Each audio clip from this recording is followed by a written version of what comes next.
think we're good. Okay, great, thanks. All right, welcome everybody to the Crystal and Pentagon Cities Council meeting December 9th, 2024. The overall mission of the CPCC is to provide with staff support, periodic monitoring, evaluation, and identification of emerging issues and potential solutions on all dimensions of implementing the Crystal City Sector Plan and the Pentagon City Sector Plan to assure achievement of the plan's goals and objectives over the life of the plans. We have 11 people here tonight from the committee. Our quorum is 9, so we have a quorum. We're holding this virtual meeting in accordance with the CPCC e-meeting policy adopted in the last meeting in September. Okay, our agenda this evening is going to cover a couple of topics: introduction, transportation updates, CMRI 2.0, green building incentive policy, 22202 development updates, and Rob Mandel will give a short overview of the National Land Bids work plan for the coming year. So as a note, Joe Braun, one of the Aurora Highlands Civic Association representatives, stepped down, and Stacy Meyer has been appointed by the county board to be the new representative. Stacy's a 30-year resident of Aurora Highlands, an architect by profession, and has been involved in not only the Civic Association, but also the Arlington Civic Federation. So welcome, Stacy. Okay. Thanks. Oh, great. Good. Okay, Matt, do you want to move into the first topic? Yeah, I can quickly set this up. We have a number of updates from different staff that are joining us tonight, and we wanted to begin with a transportation theme, building upon what was covered at our September meeting, which I think was a more rounded update on everything happening in National Landing. But this time there was some interest expressed in maybe focusing on the CC to DCA updates, given some recent milestones. So we've invited Kyle from our DES staff to kind of walk you through anything new and what to expect and be able to answer any questions. So with that, I will hand things over to Kyle. Great. Thanks, Matt. Good evening, everyone. So as Matt indicated, I'm Kyle Kling. I'm a capital projects coordinator with Arlington County Division of Transportation. Matt had reached out, a couple weeks ago and said this group had some interest in getting an update on CC to DCA. So happy to be here tonight. I'm going to walk through a brief PowerPoint presentation. I see a handful of individuals on this call were involved in the National Landing bid presentation roundtable from a couple weeks ago. So this presentation is going to be pretty much identical to that. So my apologies for those who are on that call, but for others, feel free to chime in at any time, ask questions. So yeah, I'll just jump into things here. So I'm going to go ahead and skip this first slide. This is just a higher level overview. I can come back to this on our current progress, but all this information I'll touch on throughout the presentation. So for those who may not know too much about the project or may have maybe not have been involved in things for a while, the purpose of CC to DCA really goes back to several years now. So back in 2021, the county kicked off a study to analyze the feasibility of making some type of multimodal connection between Crystal City and the airport. And this was really rooted in several feasibility studies or prior guidance from the county and other entities over about the past decade or so. So as we kicked off this study, two things we really looked at was what is the true purpose of this study or this project as a whole, and what do we hope to achieve by implementing this if possible. And what we determined was that the purpose of the Crystal City to Washington National Airport study is to enhance connectivity for non-vehicular modes between Crystal City and the airport. And as we worked through that purpose, as I mentioned, we identified some basic needs, and we felt that there were three main tenets that this project really should focus on achieving. And those three were to support active transportation travel choice, so walking, biking, micromobility devices such as scooters. It should also facilitate intermodal connectivity. So when we say intermodal connectivity, we mean rail to air connections or air to rail connections, anything non-vehicular. And then, or I should say not non-vehicular, but single passenger vehicle. And then the last one is to advance goals of the local and regional plans. And then all of this was caveated as we worked our way through the process that and our coordination with our colleagues at MPS at the Park Service was that anything that is implemented in the future needs to be designed and built in a manner that is context sensitive, especially with considerations given to the George Washington Memorial Parkway. So just to dive into that a little bit deeper, as I mentioned, we kicked off the environmental process for the study to see if this really was feasible back in July of 2021. Over the past three and a half years, we've had several engagements as we worked our way through that environmental process. We developed a series of alternatives. We evaluated those alternatives and ultimately selected a preferred alignment. And then what we eventually did was develop an environmental assessment that took into account all the potential impacts to the project. That document was completed in the summer, draft version of that document was completed in the summer of 2023. And then we entered a public review of that document in September of last year as well. And so the purpose of this update is going to really focus on where we've been since that last public update.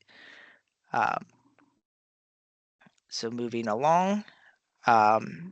So after coming out of that public update in this fall of last year, we worked with our colleagues at Federal Highway Administration to request their concurrence on our findings for the environmental assessment. And what our findings showed was that there were really no significant impacts to the environment and the surrounding area as a result of CC to DCA being implemented or when it is to be implemented. After submitting that request for their concurrence, we had a couple rounds of some minor revisions to the document, but ultimately VDOT, who was partnering with us on the study, submitted a formal request in June of earlier this summer for FHWA to issue what they call a finding of no significant impact. FHWA concurred to that and issued that finding in July of this summer, and then subsequently in September, the Park Service also adopted that finding, essentially completing the environmental stage and then allowing us to move forward with design on the project. One thing I'll note out of this environmental process is as we were working our way through the process over the past couple years is we reached a point, I would say, in the fall of 2023 where we determined it wasn't feasible at this point in time to specify a specific alignment through the airport property. And so what we did is we took a larger approach to just more or less state that the connection would fall somewhere within this hatched black area as you're working within DCA property. And the main reason for this approach was that we were made aware of some plans from the airport authority that there was a potential for them to reconfigure some roadway networks and add some additional infrastructure in this general vicinity. And so we did not move forward with specifying an alignment for the environmental phase. And so for the next slide, once we wrapped up the NEPA phase and made our formal request in the spring, we felt comfortable enough that we could start working our way towards designing certain alternatives for CC to DCA, or at least a portion that was pretty much solidified. But more importantly, what we really focused on in the spring was ramping up our coordination with MWA to focus on getting an alignment here that would allow us to make that connection.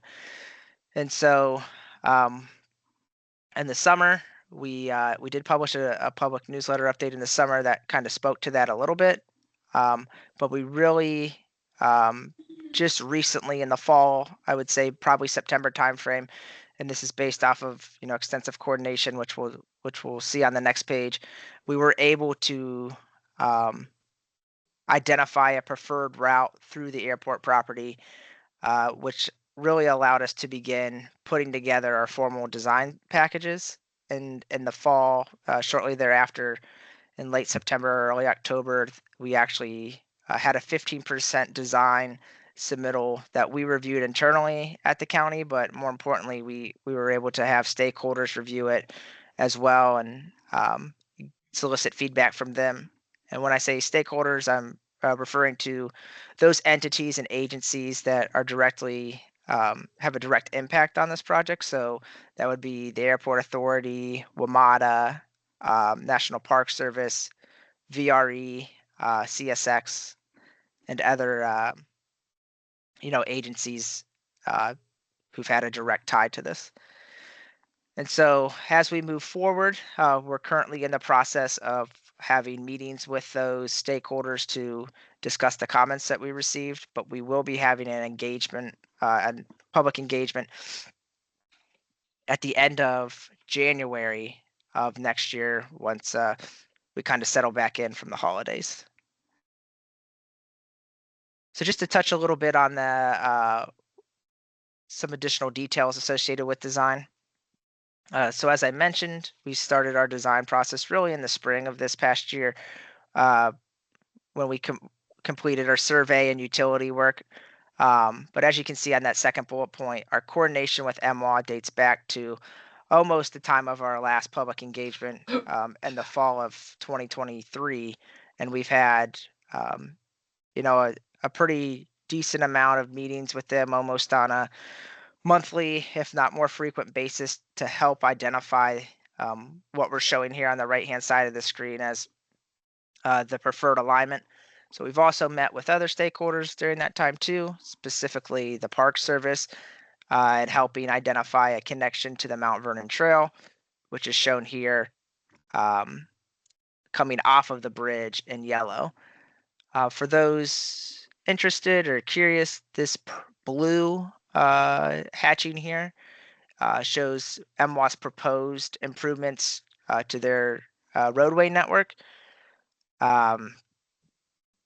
So as I mentioned, this was not something that we were made aware of at the beginning of our study. This is something we found out about, a little more than halfway through, and was the real reason that we needed increased coordination with them, because as this blue roadway network or planned roadway network is interfacing with CC to DCA, it is actually elevated and coming down to existing roadway grade south of the graphics. So the real pinch point here was making sure that we had enough clearance with CC to DCA to get both projects in without causing any issues as we both respectively work to design our projects.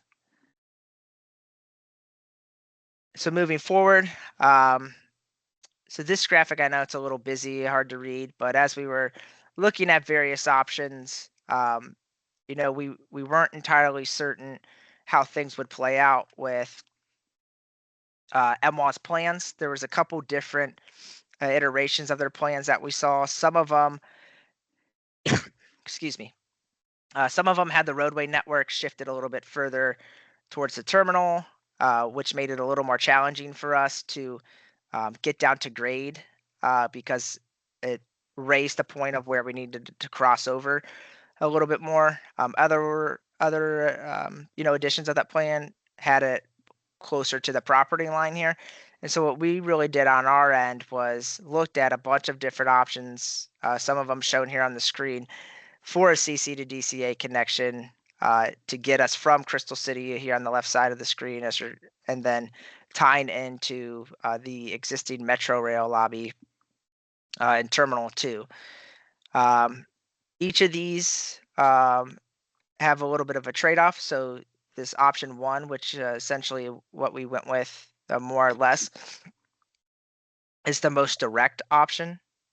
Some of these other options, such as option 2 or option 3, added a significant amount of distance to the structure, but it would have allowed the structure to have a little bit lesser of a slope from ADA purposes. But at the end of the day, as I mentioned, what we settled on was this alignment here. It is the most direct, which was one of the main tenets of our environmental study. I think overall it's just under 1,000 feet from the start of the structure in Crystal City to where we enter the Metro Rail lobby. And I think one of the big things that we were able to achieve with this is it is going to have a fairly consistent slope as you work your way from Crystal City to the airport. And then on the next slide, the slopes for those will be just under, just around 3.5%, so 3.2% as you're coming across the parkway, and then about 3.5% as you're coming over MWA's future roadway network here and working your way down to the terminal. And then also what we started looking at as well, as I mentioned, was the connection to the Mount Vernon Trail and how that alignment is going to look. It's not shown on this graphic here, but this slope will be around a little bit less than CC to DCA. So I believe it's more so in the 3% range or just under that. So really good to be able to accomplish this as well. This did require a little bit of shift, from our original plan. We originally had this connection being predominantly on MWA property, but with their shift in their roadway network closer towards the property line, this will be on entirely on MPS property. This link will be. And then, so just an update on where things have been over the past couple weeks, a couple months or so. As I mentioned, so we received the 15% design plans at the end of September, and then a stakeholder review period for MPS, MWA, VRE, CSX, and then some other entities such as VDOT and VPRA began in early October. We're in the process now of reviewing those comments and setting up resolution meetings, which will occur over the next couple of weeks. And then we hope to finalize our 15% plans by the end of the year and then begin progressing design as we work our way into 2025. And then just a little more detail here on where we plan on going over the course of 2025. So our existing consultant is on board through the end of the 30% design phase, which we're anticipating to last pretty much the duration of 2025 and into maybe into early 2026. But we do have, as I mentioned, we will start 30% design here in the near future. We have a couple different drafts of that will go through various review processes. But yeah, hopefully by this time next year, we'll be in a place where we're progressing the project towards, 60 to 90% design. And then, as I mentioned, the last slide I have this evening is just a little more information on our next engagement. So our next engagement will be beginning on January 15th of next year. That's when materials will go live. We'll have a virtual presentation that individuals can view at their leisure. That'll be posted on the project webpage, and we'll be certain to send it out via other means as well. And there'll also be an in-person open house as well at the Aurora Hills Rec Center on Wednesday, January 29th from 4 to 7 p.m. As part of this engagement, the majority of it will walk through project history and give an update on our design efforts, pretty similar to what we just walked through now, but there will also be a second portion of the engagement that will allow individuals to begin providing feedback on design aesthetics, what types of elements they'd like to see associated with the structure, how they'd like to see the bridge function, and what types of priorities or what priorities they would like to see implemented as we work our way through the design phase for this. So we're really looking forward to getting that portion of the project underway and soliciting some meaningful feedback for some of the design aesthetics as we work our way forward. So any questions from the group?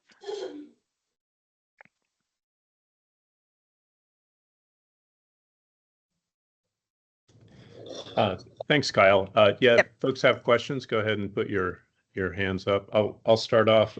Can you clarify, Miss, will this be accommodate bicycles as well, or? Okay. Yep. So it's it'll be, this information was not on the slides, but it's right now it's going to be 20 feet wide is the width we're proposing for the structure. But it's meant to accommodate, predominantly bicycles, pedestrians, and micromobility devices. So no vehicular traffic on it. Okay. I guess my thought is I didn't see the kind of a family with their luggage going across the pedestrian bridge is necessarily compatible with some of our bike commuters who are, going at pretty high rates of speed, and it can be a little disconcerting for residents in the area. I think we'll have to pay attention to, people who aren't from this area and are not used to the intensity of our bike commuters. Yeah, and I think that's one thing we're predominantly interested in, and feedback is how individuals would like to see that 20 feet allocated, whether they want to see it, completely open, whether they want to see dedicated lanes or facilities identified within that. So it'd be really good to get feedback on that during this engagement. Right. Thanks. Hey, Ben, did you have a question? Yep. First, a compliment in that I am just impressed at how you all have run this process. It's a very good example of policy planning at every stage, explaining the decision making, the decisions, the options you chose. And I thought that was, I don't know, I've just continued to be impressed at the way that you've been communicating about it.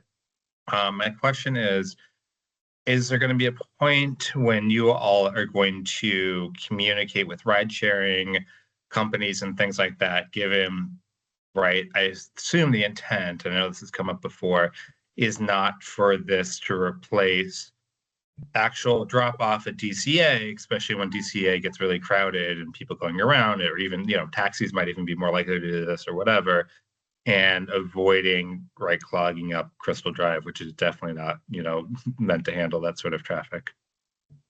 Yeah, it's something we've definitely discussed internally is, we've been upfront in communicating that this is not to serve as a primary relief valve for those high peak moments in the airport. I think, there was one a couple weeks ago with Thanksgiving where, the little queues at the airport were just, ridiculous. I think, we'd be hard pressed to say that there's ways to prevent it entirely. We I don't think we're naive to say that people are going to do exactly what you just said, right? They're going to put in the location to say 2011 Crystal Drive and try to, go there during those peak hours. But I think as we get further along in the design process and kind of see what we're working with on that end of, the project, I would think we would likely engage with those apps or those, Lyft and Ubers or companies and try to prevent that as much as possible. Great. Thanks. Rob Mandel. Thanks, Mike. Yeah, just a couple quick things. Just one on the flip side of that point is considering the number of ride shares that are actually picking up people today from National Landing and driving them to the airport, those will be gone. So just keep that in mind. There's like a little bit of a give and take here, that we're probably eliminating a whole bunch of automotive trips that now can walk. So that's a big deal. I did want to just mention, just on design priorities, something that the bid's been working on with its property owners, stakeholders, our voting members, which is really to build a consensus amongst them, for what they'd like to see some of the design priorities being. And so I don't think I'm ready to share any of that right now. Jay, correct me if I'm wrong from your perspective, but just wanted to give a heads up that some of these questions that we're asking about that 20 feet, we've been thinking about a fair amount with our own stakeholders, and we'll be sharing some of that feedback in a kind of consensus driven way from the bid. Yeah, it's great. Yeah, and then the third thing I just wanted to mention, I think it's important to make sure everybody recognizes that there's actually, in order to fully experience the CC to DCA connection, you're going to need to go across two separate transportation projects. One being the VRE, one being the CC to DCA project, and the other being the VRE station. So I think a lot of times we'll get this presentation, but we won't really fully understand how one walks from Crystal Drive up to the bridge. I think we're probably going to need to get to a point at some point where we're melding the two conversations together, at least in some way, just so people can understand it. And I think most importantly, achieving that intermodal connectivity goal really requires us to be thinking about what kinds of infrastructure we put into a facility like this to make it usable. Two things that come to mind are redundant elevators. We're spending several $100 million, I think, for retroactively adding second metro elevators to locations that only have one. So I think we're going to want to think about, do we really need two elevators here instead of one? And then I don't think there's a transportation project, a mass transit project in the country that would put a staircase only as a design solution to get people up. So I think one of the things that we're going to be trying to elevate in conversations with the VRE is making sure there's escalators taking you up to the upper level, and not just a staircase and not just an elevator. It's the best practice. We should be implementing best practice for these projects. Great, thanks, Rob. Stacy. Hey, I had a different question, but that last comment made me want to ask two questions. Sorry. The first one is, I have not followed this project for a long time, though I was following it when it first started. Question, was there demand for this, or demand studies done by the airport to figure out like how many people would be using this, and how that's going to be implemented, sort of the operation of it? And the second question I had was, as a biker, did I understand that there's steps or an elevator to get up to this thing? And I thought I saw a ramp, but maybe I misunderstood. Yeah, so I'll hit on the second question first, and I think I just want to thank Rob for pointing that out. Particularly, it's something I omitted in my presentation. But our CC to DCA connection is tying in directly to, and I'll share this, directly to this stair tower here, which is being constructed as part of VRE's Crystal City station improvements project. And so there is a portion that is still, in my understanding, in coordination with VRE, and Jay, correct me if I'm wrong, is still being designed or evaluated between VRE and JBG here, which would get individuals from the stair tower down to Crystal Drive. We have not been overly involved in those conversations. We are aware of those ongoing, but it's always been our intent to tie into the stair tower itself. I think as we work our way through the process and see what comes of this connection, we would likely need to evaluate if we would request any changes to what's being done there. I'm and then- sorry. I'm just to be clear. So that on the left is a stair tower and elevator. So this is a stair tower here. There are, there's at least one elevator in here, which takes you down to street level. But then this structure, breezeway, whichever you want to call it, will lead to a set of stairs, which are just off screen here and take you down to Crystal Drive or to the front of the building at 2011 Crystal Drive. And Kyle, I think you meant rail level, platform level. That staircase Yes, takes you to yeah, platform level at You're the correct. Yep. station. Yeah. Yep. And then this top portion spans the tracks there. Yeah. Thanks for that, Rob. And then your initial question about demand. So as we were working our way through the environmental process, we did do some generally high level analysis of what type of potential demand this connection would have. I think I don't have those figures off the, readily available, but I believe the projections that we got were roughly around 5,000 trips per day is what we would see on here during peak hours. So it's obviously, that's a combination of mode shift from people coming and going to the airport. That's people coming from the Mount Vernon Trail to Crystal City. So those were broken down, but I believe it was around 5,000 is what the projection we had for that. This is maintained by the airport. That was my other. No, it will be maintained by the county. So this is a county initiated project and will be maintained by the county. And then I would just, if I could just add a little more context as well for those who may not be familiar with this. So this project really came to fruition after a study that the bid put together back in 2017, 2018. Is that around there, Rob? But it was predominantly a commitment that was made from the Commonwealth of the state in their pursuit of HQ2 to Crystal City.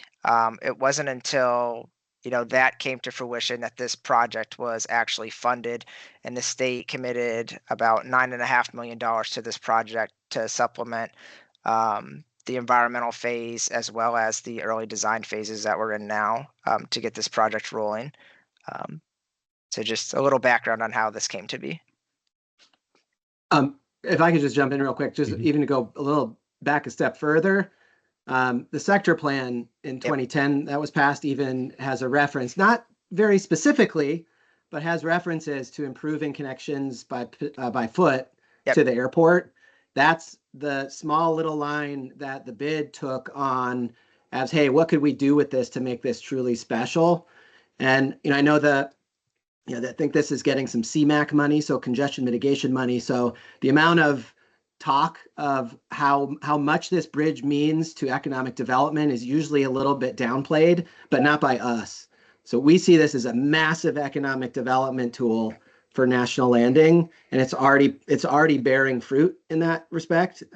Per Kyle's point, this was a project of interest to Amazon. Not that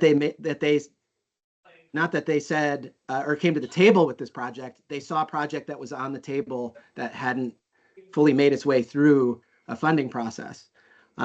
Similarly, we just anecdotally get constant feedback about the importance of this bridge from a business standpoint, from a hospitality standpoint, from a business attraction standpoint. So we're really excited about it, and I think it will reap dividends for decades to come once it's open. Great, thanks, Rob. Any other questions? Okay, all right. Thank you, Kyle, for the presentation, and look forward to the open houses in January and the engagement. Great, yeah. Thanks for having me. Okay, So our next topic this evening is the CMRI Commercial Resiliency Initiative 2.0.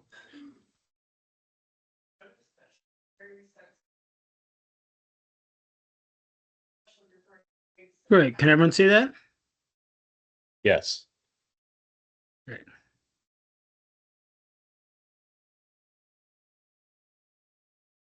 Okay, thank you very much. My name is Mark McCauley with Arlington Economic Development, here to present a most recent action by the county board looking at our obsolete and vacant office supply and tools to which to begin to resolve that and right-size the office market over time. So there are a couple of major components to this action that the board voted on in November. One was a county board policy, which established the current state of condition, the justification for action given the significant impacts on the county of our declining commercial office space, in particular the large presence of obsolete and vacant office supply, and looked at a variety of tools through which the county could either look at regulations or processes different to be able to provide a clearer path for the repurposing of these office buildings into alternative uses. So that could be things like repositioning, which we'll talk about for a fair amount today, a component of that, which is adaptive reuse. We'll look at policy guidance on future studies for tweaks or amendments to our redevelopment process related to removal of obsolete office buildings, and even looking at potentially later this year studying some incentives. So the countywide policy established that. It did signal an additional focus on adaptive reuse, which some other communities call conversions. And this is where relatively minimal changes to a existing office structure occur, but a major change in use from office to an alternative use does occur. And this policy established the backstop, the background for providing at the same time a board vote on a zoning ordinance amendment that established the adaptive reuse amendment process, set the criteria limitations for that process, looked at things like affordability as well as other ways to achieve density for projects where significant density was not the goal or natural outcome of the projects, but where some building improvements and some just basic sort of math of conversion needed to look at sort of finding additional density. And then third, which is an administrative process, but very much tied in, is wrapping up the administrative regulations. We will have a new set of administrative regulations targeted just towards this one particular site plan amendment process.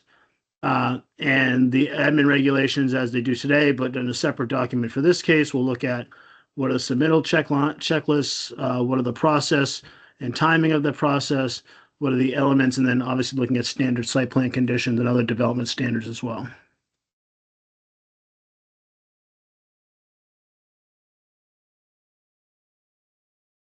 Excuse me.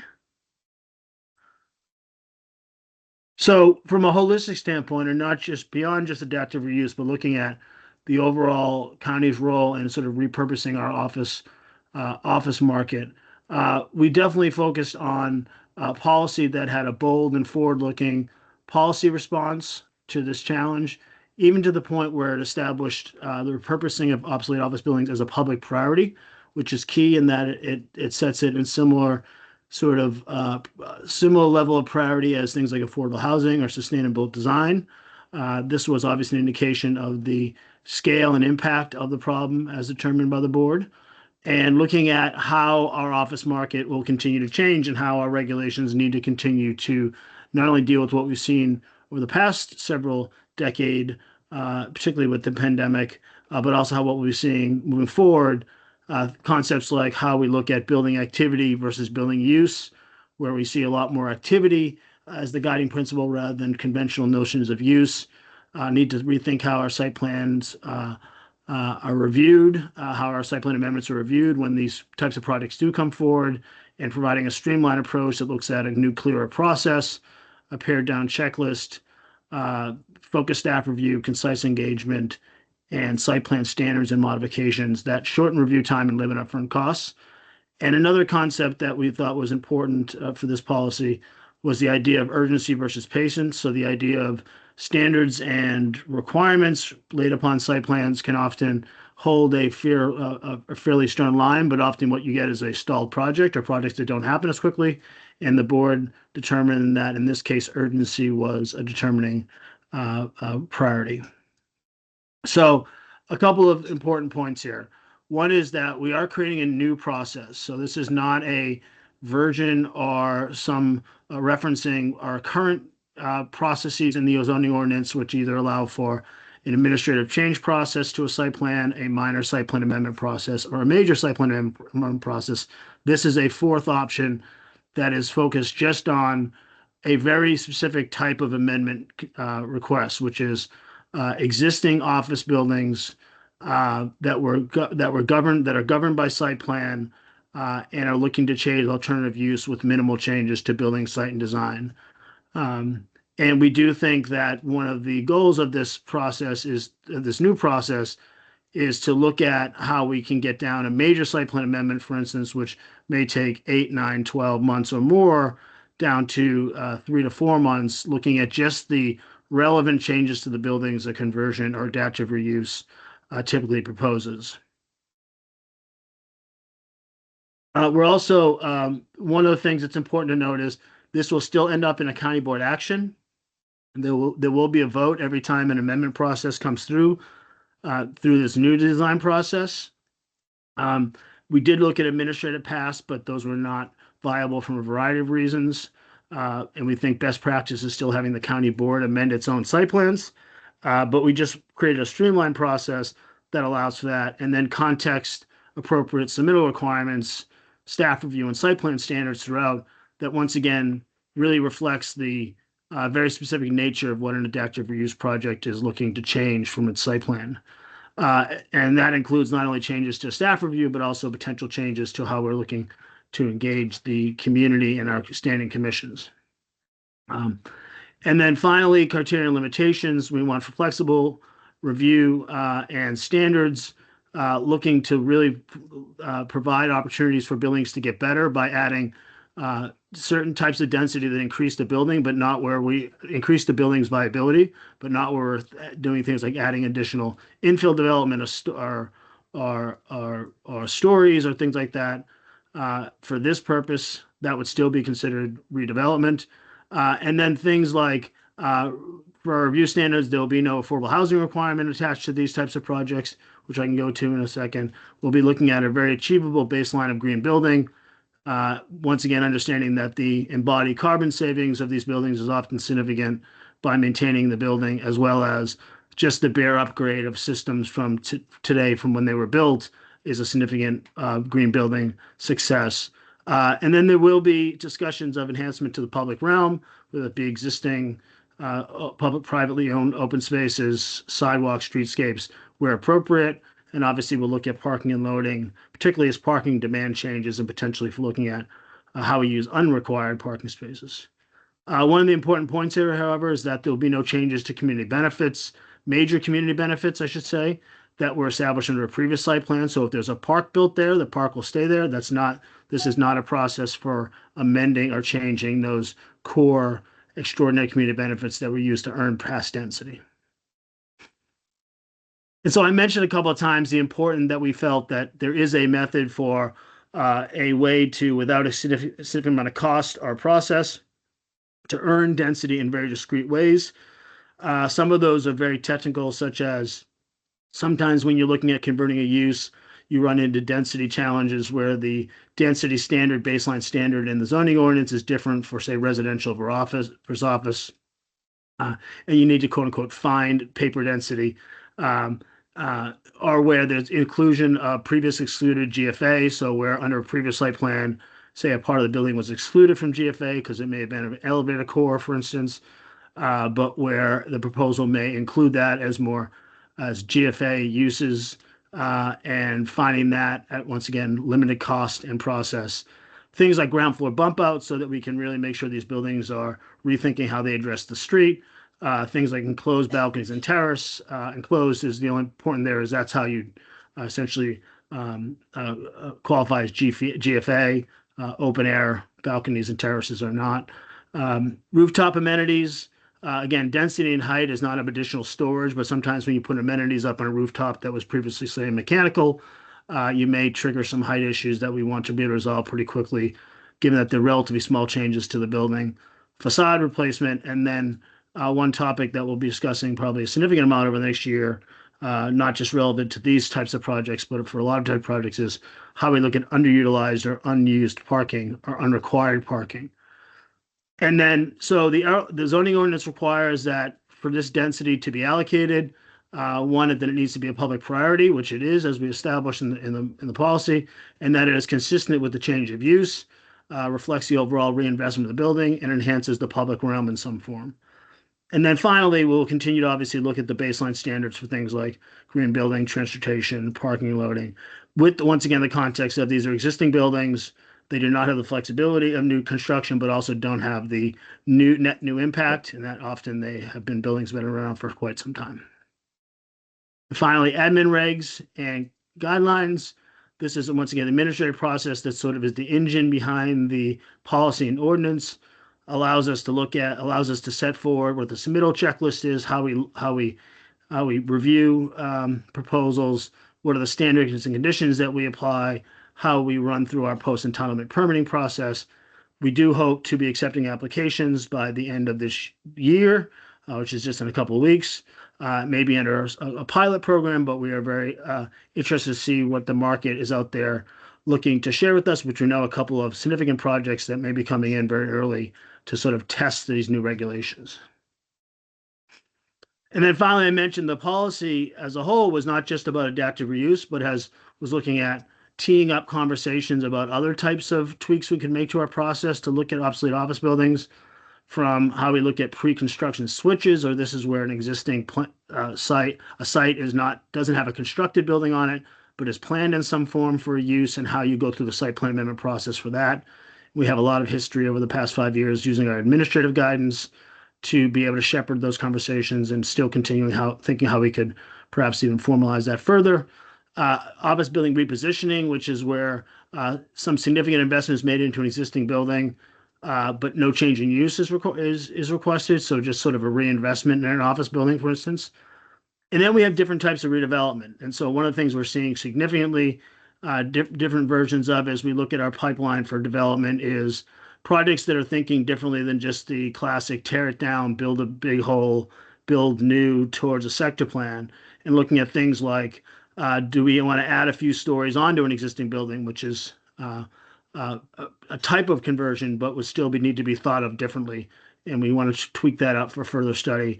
And then partial redevelopment, where maybe a building is keeping a underground parking, podium, a significant portion of the building, and then building above it new construction. And so it's partial adaptive reuse, partial redevelopment. And once again, we need to think about how that process may work differently. Right now, it is not considered an adaptive reuse project, again, just to be clear on that. And then finally, looking at community benefits and other things associated with full redevelopment. And then finally, how we look at financial incentives and public-private partnerships as part of an overall discussion. So with that, thank you very much. Open to questions, comments.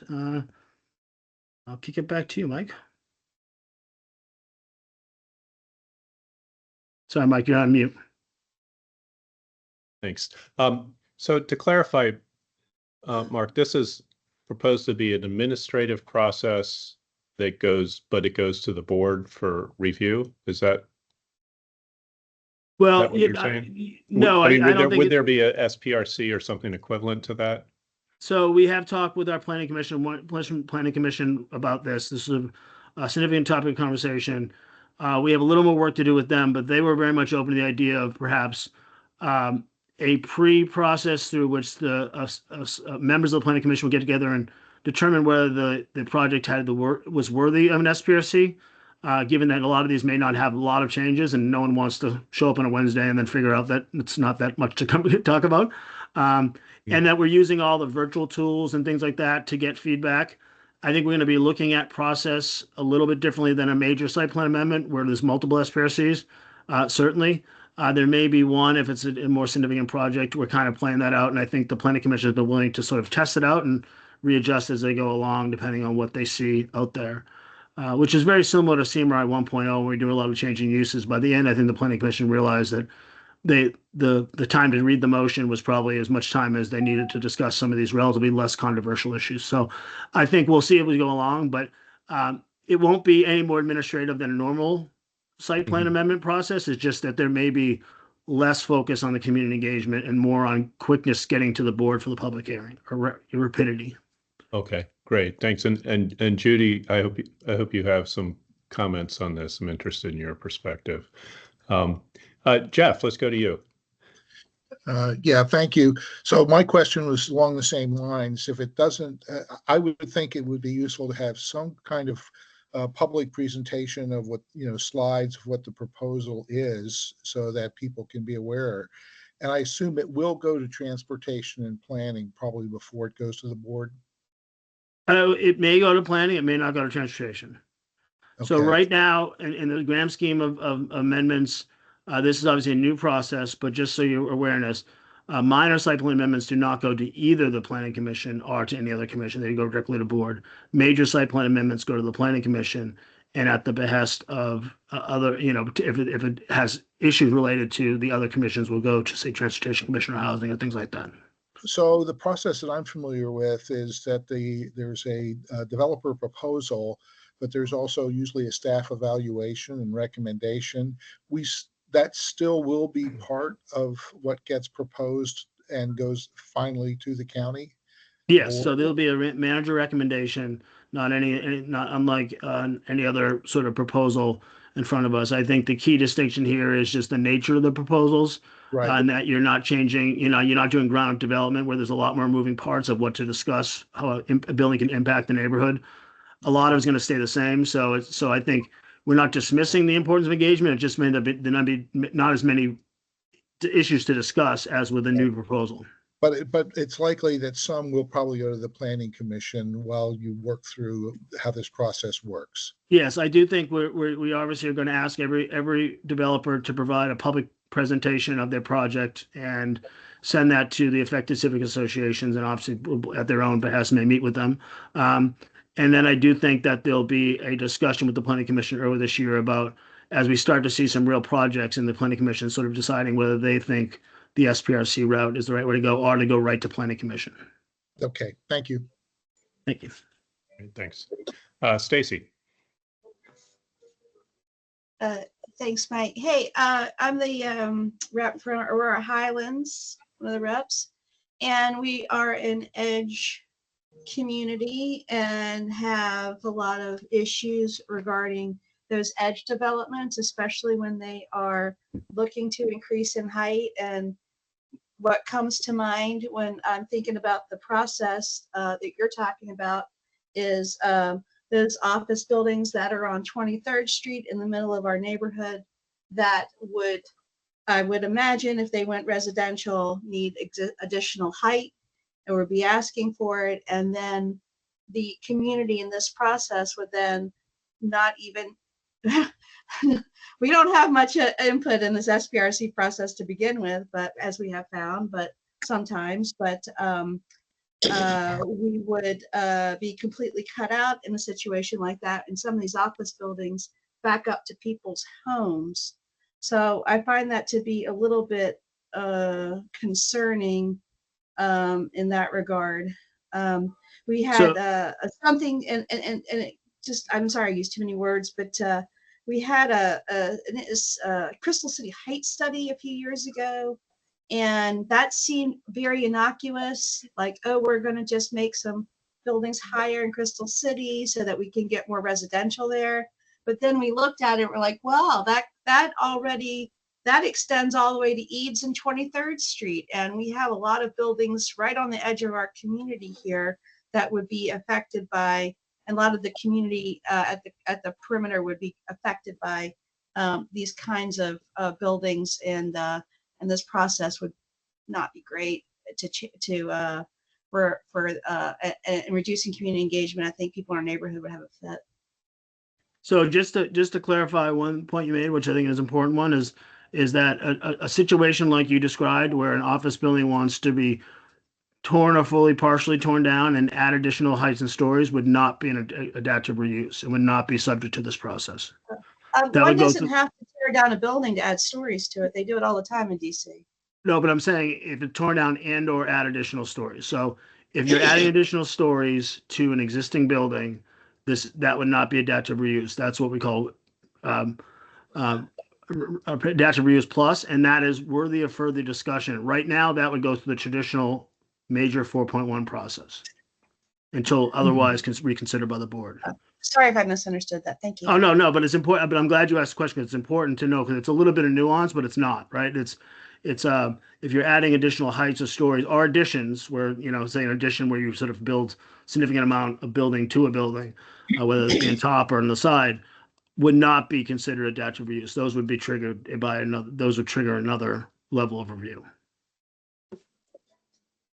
Great. Thank you. Harmer. Yeah, Mark, thank you for the presentation, and I appreciate the county's recognition of the issue that the office market faces. Obviously, more than 20% vacancy in a lot of cases, and this issue is not new for anybody who's been around for a long time. I mean, all the way back, with the sector plan, there was always the concept of how do we break down the super blocks in Crystal City and Pentagon City. And there was always a recognition that we have a lot of obsolete office buildings back then, and that was before the pandemic, right? And we're always talking about what would it take to tear down these buildings. A lot of cases, where people are really still showing, or owners are still showing a lot of value. And one thing I want to ask Mark is that, as a developer, I see the percentage of office buildings that can be converted to multifamily, and I guess you're going to find out, but I would tell you from my ventures that it's a very small percentage, and that if you really want, to get old, obsolete office buildings out, and just for others on the phone that don't realize this, is that office uses tend to be much more, like vehicularly intensive, traffic intensive. So when you add density, a lot of times we can reuse the parking because there's just so much parking at these existing office buildings. But if you really want to get change, you're going to be on the edge. The last slide one of the last slides you showed, you're going to be on that heavy adaptive reuse where you take it down to the parking deck, or you keep some portion of it and then you build up from there. And I think that's where you're going to really generate the most change in the markets. And so I just really want to understand, one, how, what percentages are you thinking, and what kind of incentives are you thinking about, for round two? Right now you're just thinking about, we're going to do renovation of existing office buildings, but for round two, I mean, it's still really difficult to tear down an existing office building. It's really expensive, and the last time I checked, we need more housing. Even though I know that's not popular, certainly if with some of the density considerations, but just some thoughts there. Yeah, so I think all great points, and I do think that we have looked at an order of magnitude of the types of projects that across the county that could really benefit from a adaptive reuse, which is keeping the building. And as Hunter mentioned, there's a tremendous amount of hurdles to turning an existing building into something else. Whether sometimes that building is just too old to really be functional for any use without significant amount of investment that makes redevelopment almost as equally as beneficial from a cost standpoint, but also just things like floor plates and ceiling heights and other things, amenity base, location. And so there's a number of that, of the 370 plus office buildings in Arlington, not all of which are site plan buildings, but are the total buildings, office buildings in Arlington. We think probably 10 to 12 are sort of adaptive reuse candidates. So you may say, well, that's just a small little thing. Well, yes, that's true. And we definitely are attacking this as we need as many tools in the toolkit as possible to attack the obsolete office supply challenge. Not everyone's going to be a conversion candidate. Not everyone's going to be an adaptive reuse candidate. Not everyone's going to be a redevelopment candidate. We want to provide as much solutions to the market as possible. But also, if you think about that, we like to think on the positive side. So if you think about 10 projects that come forward over the next, say, 4 or 5 years, and let's say those are multiple 100,000 square feet of office at each time, you may be talking about, many millions of square feet of office space taken off the market, which were about 43 million square feet of office space, multi-tenant office space in total. And so several million square feet could be a significant impact on market stabilization, as well as significant contributor to new uses, whether they be residential or hospitality, which are the two primary uses we're seeing for these. Now, I think Harmer's sort of second question was absolutely. So we are looking at part of the policy which we felt was important, was if we had tried to rewrite all the regulations on every development review process, we'd be here for years and years and years with a process, with an opportunity, with both a crisis and opportunity that is passing us by. But it is very much next in line of looking at some of our redevelopment processes. And one of those, I'll give an example where, very much like adaptive reuse, I think we find we take too much time and energy and cost allowing developers to reinvest in office buildings and keep them office. And that often has an impact on tenant demand. But we are looking at partial redevelopment, other types of redevelopment, and we'll be seeing scopes of work potentially with CPHD this year. That'll all be a very public discussion as part of multiple work plans on what we're focusing on next. But that is definitely something that we are focused on. And then lastly, a lot of people have given us ideas and incentives. I can tell you we want to focus on regulations first, and we'll continue to focus on regulations first. Those are the most effective ways local government can impact the market, by getting out of the way when it shouldn't be in the way. But I will say that we are at least open, given that a number of our constituent groups, including our Economic Development Commission, has really raised the question of incentives, and other places are doing them. I won't name the long list of things that we'll look at, but essentially they come down to basic things like tax increment policy, as well as just tax abatements during construction and other things, and even for a longer period of time. I can tell you that would raise a question for us of public-private partnerships, and then what we're getting out of that versus, I think there'd be a more deeper discussion about what the value of that building, building brings if there's actually more public support for them. So stay tuned. That's a next year conversation, not dodging the question, but we don't have a list of things that we're seriously close to in the next month or so bringing to the board. Probably be more next year. Thanks. Great. Thanks. Judy. Yeah, generally, I find this a very positive development. I think that apart from some of the old architecture in Crystal City, which I think would benefit from replacement, and the newer things that we've had are far better. But I understand the issues and the complexity and the cost of tearing something down and replacing it. So generally, I think it's an important consideration. And I'd expand it to include definitions of street level retail, which is also changing dramatically. And, the requirement to have that in every single building and what's defined as being permissible I think goes along with it. I think that the community is just as overloaded as the staff is when it comes to review of all kinds of projects. So I think a process that is efficient. I think the devil's in the details of what the impact may be and when review is a requirement. We've recently had some back and forth with the Crystal House project where something that the county classified as minor changes and was not accepted by the community, and we ended up having more review as a result of that, which I think is a good thing. So I think it can be a little bit tricky to balance efficiency and against maybe the community interest. But I think generally speaking, this kind of revision is likely to have much less impact on the community, generally speaking, particularly if any community benefits already approved are not vulnerable. So it's much more likely to be a smoother process. And I do have a question about it. It appears to us with a couple of projects, notably River House and 2525 Crystal Drive, that there appears to be some sort of a movement in county policy with regard to maximizing density and the messages that developers and the community are getting about that.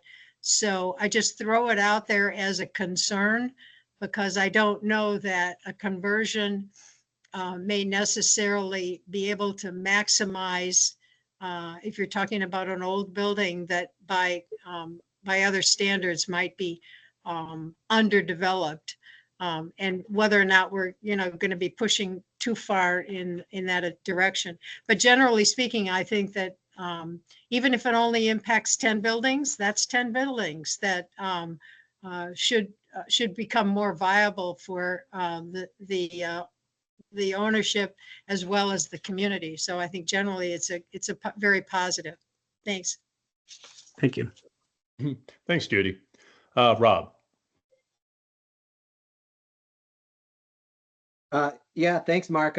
We're really excited about the work that y'all have been doing with CRMI. I do like to do a little bit of storytelling, as maybe many of you like or may know about me. But I actually think that we have one of the most progressive areas when it comes to the various levels of this kind of redevelopment perspective. I was just jotting down our eras of adaptive reuse for office in particular. And an early back of envelope that I did suggests that if you look at 2008 as our baseline, we've already converted 12% of our office. The earliest conversion we had was in 2009 with 220 20th Street. Now that's one of those fancier conversions where you add stories on top. But that was an office building, and it's a fantastic reuse story. We also have We Live. That's kind of the more traditional one, and maybe its various ownerships might suggest how difficult it is to actually make it work. Harbor's project, the Altair, that was a tear down to the structure, the parking deck, as he was alluding to. And then we have a bunch of projects that are complete tear downs, like 2001 Richmond Highway and 1851 South Bell. Those are four residential buildings, two of which Reva and Grace just opened, and the other two are opening in the next 3 months. That's a pretty spectacular storytell right there when it comes to transforming your downtown strategically. And by my count, that's 4 different versions of a conversion. So pretty cool. Awesome. Thanks, Rob. Mark, thanks for the presentation this evening. Very interesting. And yeah, devil's in the details, I think, is going to be true. But this looks like a good way to move forward. Great. Well, I'll see you next year when we have the first project in Crystal City area. So Great. thanks. Bye. Bye. Okay. Let's move on to the next topic, which is the green building incentive policy update.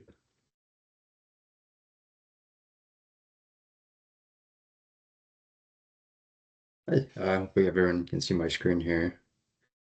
Yes, we can. Great. Well, good evening, everyone. Thank you for inviting us to speak tonight. My name is Paul Roman, and I'm the Green Building Program Manager for the county. I sit on the county's Arlington's Initiative to Rethink Energy team in the Office of Sustainability and Environmental Management. Tonight, I'm joined by my colleague, Vicki Kieschel. Vicki is an architect and consultant for the Green Buildings for the county's Green Building Program. And tonight, Vicki and I will be presenting the proposed update to the county's Green Building Incentive Program. So this includes the history of the program, the evolution of industry standards, and the summary of the GBIP proposal update. And then also, at the end of this presentation, we're happy to answer any questions and take any feedback. So with that, let's move on to the agenda. So here's the agenda for tonight's meeting. We'll start with the history and evolution of the GBIP and industry standards, and then we'll review the GBIP updates and proposal. So jumping into the history and evolution of the GBIP and industry standards. So the county's Green Building Incentive Program has a rich and detailed history. So I'll provide a short summary for those who are in attendance if you're not familiar with it.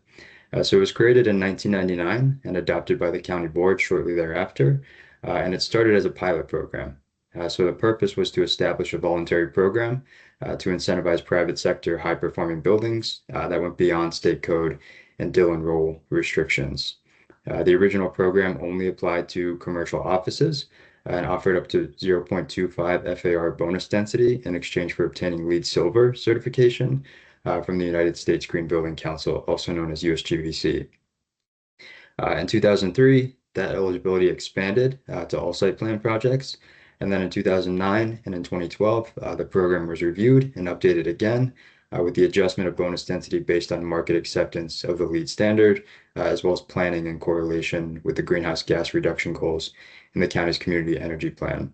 Then in 2014, there was a major update that required ongoing energy use reporting and Energy Star post-occupancy certification for offices. And then the recent major update in 2020, the board adopted the new policy, which requires LEED Gold certification and accounts for the Arlington County baseline prerequisites and extra list items, and the increased energy efficiency performance and carbon savings. So you saw throughout each update, more stringency was adopted by the county board. The trending industry standards. So this sets up the conversation for the full debrief of the proposal in the forthcoming slides. But through our analysis and benchmarking literature review of other jurisdictions, as well as insight from industry leaders regarding new sustainable technologies, updated certifications, and more, these are the 4 key areas that we've targeted in the proposed GBIP update. So starting with performance-based certifications. So this is happening in areas such as the Commonwealth of Massachusetts, adopting a stretch code that requires a third-party certified energy rating.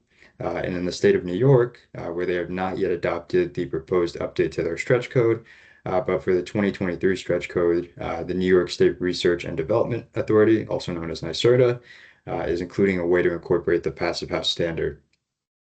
Next is accountability and performance standards. So this can be done through benchmarking or through a third-party certification that is based on actual performance, not predictive modeling. Third is the design focus on passive strategies. So we're seeing buildings within our climate zone that are designing and constructing passive buildings, which then in return avoids energy intensity and provides healthier and safer spaces for tenants. And then lastly is the decarbonization emphasis. As we know, the most sustainable building is the one that's already built. So through adaptive reuse or existing building retrofits, one has the potential to lower its operational carbon within that building and ultimately create less embodied carbon. And continuing from the industry standards leads us into how this plays a role in the local market and specifically the county's Green Building Incentive Program proposal. We note that because we reside in a Dillon Real Estate, the GBIP is the primary tool for building-based energy efficiency and emissions reductions in the private sector. And acknowledging that based on our 2016 GHG inventory, 39% of all community greenhouse gas emissions comes from the commercial or multifamily subsector for buildings. As I mentioned prior, in the industry standard side, the market is trending towards buildings accounting for their actual operational performance. And because of this, we've acknowledged through industry studies that certifications that use predictive energy modeling just at times intrinsically fall short for their actual energy performance. And I won't read all of these for the rest of them, but I'll just mention one more. In the current Arlington real estate market, we cannot fully address our carbon neutrality goals if we do not account for the existing building stock. And the program has not addressed this before, but we do find it necessary to include in the update so we can address energy inefficiency and carbon sinks within existing buildings and for it to be addressed through either building retrofit or adaptive reuse for office to housing conversions. So now let's get into the proposal, the updates, and the reasoning. So the way we have approached this proposed model is different compared to prior iterations of the program. Initially, we heard feedback from developers within the county, and then we completed a benchmarking review of the current 2020 incentive program. In summary, through that benchmarking review, we came to the conclusion that bonus density is becoming uncompelling to developers. Aside from the green building program, developers can pursue additional density through other means within the county, such as a financial contribution to affordable housing. We also concluded that nearly half of the site plans from 2020 till now were grandfathered into the prior 2014 program. Because of this, if you recall from the December 2020 board hearing, the county board allowed for a 3-month grandfathering period for site plan projects accepted by the county manager before March 31st of 2021 to use the 2014 incentive program. So that's why they were half up until now were grandfathered into the prior period. And then after those initial conversations and benchmarking review, in Q1 of this year and up until now, we've undergone an extensive public engagement period, which included briefings for committees and commissions, NIOP, further developer conversations, the Long Range Planning Committee, 2 industry workshops, and more. And now I'll turn to the next slide here momentarily. But before I do, I will mention that what we're proposing in this model is extensive and drastically different compared to prior iterations. And based on what we're proposing, we're viewing this as more of an upgrade or reinvention of the program rather than just an update compared to prior iterations. So first, the remodeling of the program helps advance and support multiple objectives and purposes within the county. Throughout its history, the GBIP has provided an incentive for modeled energy savings, but in this proposal, we're taking the approach of proposing financial incentives for certified actual savings, also known as performance-based savings. We're also proposing for the first time to expand the program to include additional construction pathways for existing buildings and adaptive reuse, and proposing to financially incentivize them both. The expansion of the program to include these new pathways also cross-cuts and supports the county's commercial market resiliency initiative, also known as CMRI 2.0. So the briefing that Mark just gave you all, but this targets the revitalization of vacant commercial properties, and in return has the potential to create economic stimulus. And also as part of this new model, because what we're proposing, or because of these new stringent standards, I should say new in quotes, as well as new requirements, incentives, and more, we're proposing to include education or training sessions for the marketplace. We acknowledge that developers, building owners, contractors, subcontractors, and those alike may not be as familiar with new standards and requirements that we're proposing. So creating sessions and curriculum for those to attend can potentially alleviate some of the apprehension in pursuing something new. And then, as I just mentioned before, we're proposing 2 new pathways for existing buildings and adaptive reuse, but we're also proposing a new option or pathway for new design and construction called the climate adaptation pathway.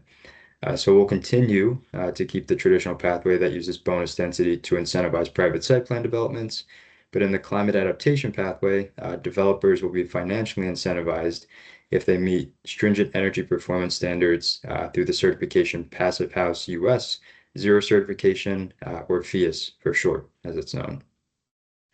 So if you're not familiar with Passive House, that is known as one of today's highest energy efficiency standards and completed through using passive design and construction measures. And it uses actual performance verification rather than modeling when compared to a standard like LEED. And then lastly, the program model is designed to be flexible and fiscally responsible by tiering the financial incentives, which you will see in the next slide here. It creates a better managing mechanism for the county, whether that be capping the number of applicants through a grant structure or creating limited terms per fiscal year. And then by creating a flexible program, it gives the county board the option for the pathways to be rolled out sequentially or bundled rather than all simultaneously. So here's the chart of the GBIP proposal. I know this may get visually confusing and we can come back to it at the end, but we wanted to provide it in case anyone is interested in the detail of the model.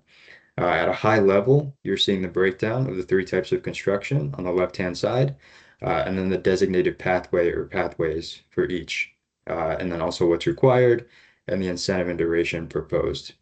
But for discussion purposes, we'll focus on the reasoning on the far right column. So starting for new construction, the traditional pathway continues to build on and advance the carbon reduction goals of the 2020 GBIP, and it also provides market familiarity to developers. The climate adaptation pathway uses proven energy performance rather than predicted modeling, and it also targets county climate vulnerabilities through carbon reduction, indoor environmental quality, and other areas included in the green infrastructure requirements. For existing buildings, as I mentioned before, the existing building stock is a key factor in the greenhouse gas emissions percentage for the building sector. And expanding the program to include this focuses on impactful carbon reduction and ultimately improved energy efficiency. And lastly, adaptive reuse, similar to existing buildings, but taking an existing commercial property and converting it to housing, which can also potentially lower carbon reduction in continuing operations and saves carbon from building reuse. So now I'll start to provide more detail about each type of construction and designated pathway, starting with the traditional pathway in new construction. I'm not going to reiterate each line item here, but just as I mentioned in the prior slide, the traditional pathway under new construction will be like the current Green Building Incentive Program for 2020. The bonus density tiers remain, aside from the 0.70 FAR, because there is no market uptake. And there is a proposed upgrade to LEED Platinum from LEED Gold at the lower FAR tiers. And there is also the removal of LEED certification at the 0.45 and 0.55 FAR with the replacement of the International Living Future Institute's certification options. And then we're also proposing updated and new baseline prerequisites and extra list items based on the 2020 program. And with that, I'm going to pass it off to my colleague, Vicki. Thanks, Paul. So let me describe the climate adaptation pathway briefly. Please, next slide, Paul. Thank you. So this is a two-pronged approach, basically, to a new form of green building. Paul has mentioned the FIAS Zero certification. There's also a collection of about 8 green infrastructure, light pollution reduction, and bird-friendly requirements that would be required. And I can go into more detail as people wish on those. These are meant in tandem to really address a lot of Arlington's local vulnerabilities. Those are primarily flooding, urban heat island, and other things too. But certainly the aim of this is also to make it stringent but simple. We don't, under this pathway, require building projects to meet the long list of the county baseline prerequisites that have grown over the years, so that it's simple. Now, part of the beauty of FIAS is that because it is passive design, there are certain advantages. It means that you have tightly sealed buildings, very deep walls, roofs, floor with insulation. And you see this chart here on the right, which is from a study of affordable passive house buildings built in Philadelphia. The blue bars are buildings built basically to code. The median energy use intensity is the orange line. Then you see LEED in purple. Those are the LEED certified buildings. And then you see the passive house buildings, just a dramatic savings in avoided energy use and therefore in carbon. This has been proven again and again. But they have certain advantages also for climate resilience. One is that if the power does go out, because of their air tightness and design, and yet they have very good natural ventilation, through vent stacks, you can exist in them comfortably for some time if the power does go out. They are also very good in terms of indoor air quality, and they're great for sound attenuation, which is helpful if you're living near a busy automotive corridor. We are offering or proposing to offer the incentives that, Paul, you've talked about, that are financial incentives. Some of those would be offered to project teams at the beginning of the process, allowing them basically to assume a feasibility study. Could we do FIAS? That feasibility study would be up to $5,000 of an award, and then the modeling itself up to $20K. This is even before they go through the process to incentivize them, to entice them to do it. And then at the very end, they would get a per square foot award upon project certification. So this is different also in that this is the first pathway that is all electrification, no fossil fuels allowed. So that also will have, we hope, an appeal to certain builders and certainly to communities. Next slide, please, Paul. So that's the first of the new pathways. Now, the second of the new pathways, the adaptive reuse pathway. Forward, Paul. Thank you. You know the benefits. This is certainly something that affects the street level economy of Arlington County. The vacancy just sucks that life out of the county. The idea here of this particular form of adaptive reuse is that we're focusing through the voluntary Green Building Incentive Program on office to housing conversions specifically. So if we're talking about the parameters for that, in this initial draft, what we've been putting forward for public comment is the idea of requiring projects to retain at least 50% of their existing building floor area. And also possibly 50% of that or 50% of their existing infrastructure. For this pathway, they would receive financial incentives. You know, Paul showed the table of those, but they also now must go back to the idea of seeking not only LEED certification, but also a promised reduction in energy use intensity. They also it would be more like the traditional pathway in that they would also fulfill the county's baseline prerequisites. When you see the recommendation to consider model developed with the WPI adaptive reuse cohort, this was a study undertaken by the county. WPI is the Worcester Polytechnic Institute up in Massachusetts. They did a study of eligible buildings for conversion. Mark McCauley had talked about how, yes, some buildings just aren't as eligible as others. So that is the outline of the adaptive reuse. And now for the final pathway, the fourth of four, which is the third new pathway, which is the existing buildings pathway. So the details on this, more financial incentives. Projects must have been up and operating for at least 5 years. So this is not for fairly new building. Well, you could have a fairly new building, but it's not for projects that have passed through a year or two of operational life.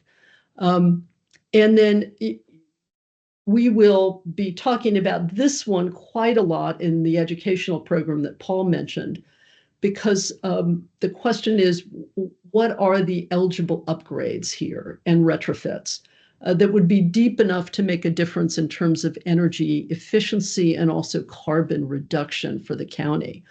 So the bar here is that to receive the incentive, you must achieve Energy Star certification. For buildings, that means that you are judged against a building of a similar use type. So offices to offices, multifamily buildings to multifamily buildings, not to unlike buildings. And if you're already a high performer as judged by the Energy Star score, you get certification if you get a 75 out of 100 score. If you're already a high performer, 10% reduction in energy use intensity, whichever yields the higher score. And then the incentives would be renewable for up to 5 years. Existing buildings, we figure, are just a opportune target. This is where our carbon emissions are. There are some older existing buildings in the county that we think we could bring in the owners and hopefully get them to engage for tremendous energy and carbon savings here. The certification itself is valid for only 1 year. It's based on actual performance. You have to show 12 consecutive months to be eligible for the score. And those are the 3 new pathways. So Paul, back to you for the roundup. Great. Thanks, Vicki. So I'll wrap things up starting with the summary of incentives. So this just reiterates and summarizes what each incentive is and for which pathway it's involved with. Starting at the top, the traditional pathway in new construction through LEED will be bonus density only, and the remainder will be financial incentives with the addition of 0.25 FAR to the climate adaptation pathway under new construction. And then lastly here, we have the community benefits and how it serves multiple priorities. I'm not going to read each line item here again, but just for example, it replaces modeled savings with verified performance. It will, or it has the potential to lower utility bills for tenants through pathways, such as the climate adaptation pathway using Passive House. It creates healthier and resilient buildings for the community and its members.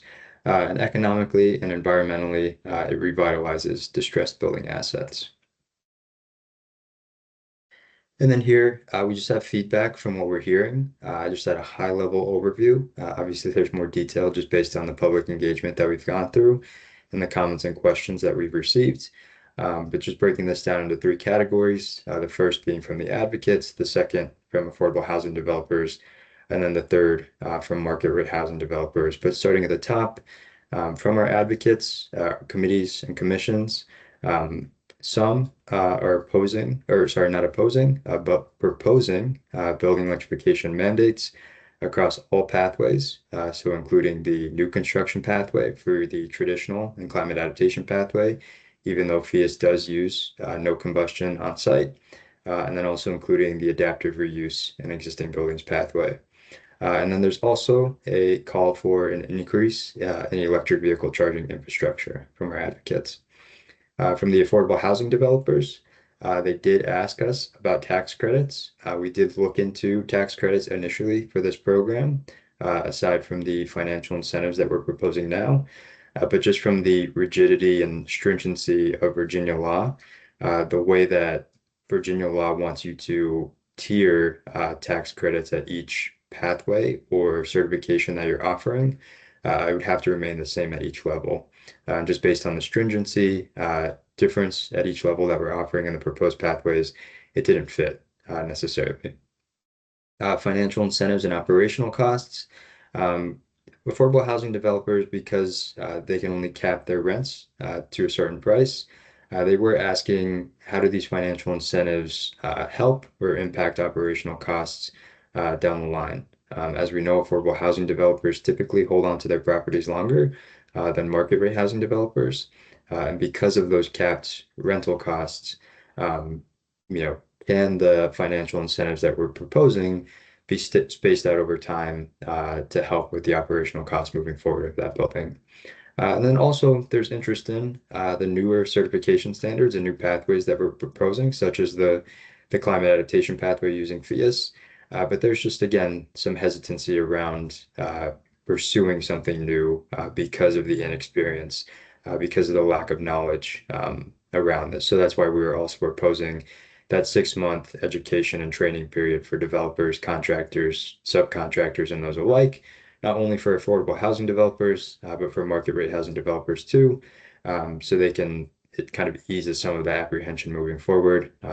We know it's not put a Band-Aid over it and everything will be fixed. But we hope that, through case studies, bringing in those who, if the session is about FIAS, bringing in FIAS modelers, raters, architects, designers, those who have worked on these projects to help answer any questions that may be involved. And then lastly, from the market rate housing developers, developers are forgoing additional density through the GBIP. As I mentioned before, when talking about the history, more than or at least half of the projects that we've seen up till now through the 2020 program were grandfathered into the prior standard for 2014. And then as we're seeing site plans now, we're still seeing projects that are opting for density, but they may not be using it to its full extent and more towards just the entitlement process because it's easier for them and less of a burden compared to going through a standard site plan admin reg 4.1 process through the county. The cost burden associated with higher levels of certification, whether going through FIAS or whether proposing from LEED Platinum to LEED Platinum from LEED Gold, there's always soft cost premiums or other costs associated with credits or different requirements that may need to be pursued.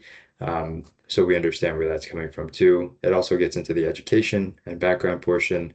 If there's inexperience from subcontractors and contractors in dealing with more stringent projects in terms of green building certifications, there's costs involved. Loans and unfavorable interest rates. It's kind of just where we are in the market right now. Unfortunately, higher interest rates on loans when dealing with market rate housing developers. As I mentioned before, they may not be holding onto their properties for more than 5 years. So bonus density may not be as attractive to them at this time. Inexperience with certification standards, as I just mentioned before, and then resistance to building electrification and the mandates that our advocates are looking for across all pathways. Talking about the feedback, which requires enhanced technology and utility solutions in the Commonwealth of Virginia. And that is it for our discussion. We'll take any questions, feedback, comments, and Mike, I will pass it back to you. Great, thank you, Paul, and for the presentation. Hamar has you've got a question. Go ahead, Hamar. Sure. No, I appreciate the presentation, and as a developer on the call, I just want to make sure, I see the word resistance on there, so I want to make sure that you all understand that, like Elcor just did. I think we just did the largest geothermal project for an apartment building in New York, and they gave us $12 million in incentives to do that.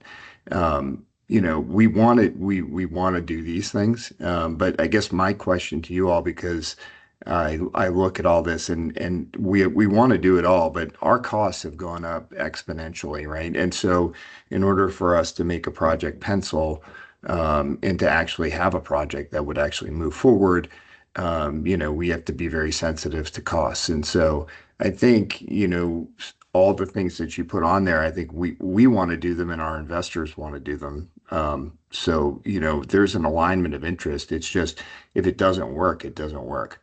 I can't tell you how many of our investors want to see, carbon to be carbon neutral. And we understand all the options that are out there. So I don't think there's a lot of resistance to what's there. I just don't think the incentives are enough to really make it, a reality if you really want a project to go forward. I know density is nice, but it doesn't work in all cases, and you're already paying a lot for other things. So it's just something to think about, because I think one thing that would help would be to sort of sit down with the development community and say, okay, what's how much does it cost us to go to passive house, as opposed to just bringing in architects and saying you can do, architects can tell us how to meet these standards, but I can tell you how much additional it will cost and whether your incentives will offset that. Because we want to do that, because if there's long-term savings, then we would do those. We would do those if the long-term savings offset those, right? But they're not enough to do that. So, I think, working with the development community would be helpful if you want to achieve more of this, just from my experience, because we want to do these things, and our investors want to do them. But I just, there has to be an alignment of what the costs are. Yeah, Harmar, thank you for that comment, and point well taken, and we acknowledge that we've been going through these discussions throughout the public engagement period of this year through this extensive process, but even more recently within the past couple of months Vicky and I have spoken to a handful of developers, and some have just not taken our calls or opportunities to speak with us about this. But it's been an open dialogue and open discussion with these developers, some being market rate and then some being affordable housing developers. And we've spoken to them about the incentives that we're proposing in terms of the nominal or financial incentives. And we've asked them, do you think this is enough to either cover the upfront or premium costs, or as I mentioned before, through the feedback that we were hearing from affordable housing developers, asking about through the operational phase, can incentives be offered through that once the project achieves its master CFO and enters operation for its tenants. But they were looking into providing cost benefit analysis to us based on our proposals. We have yet to see those. We hope that they will provide those to us in the end. But yeah, I mean, these are the conversations that we're going through. And I think even looking at the climate adaptation pathway that's using the passive house standard, we're offering or proposing to offer those nominal incentives upfront. So up to 25,000 for the feasibility study and then the modeling. And that's based on the current Massachusetts model through Mass Save and what they're doing there. So we would hope that developers would find something in terms of that attractive, offering that money up front.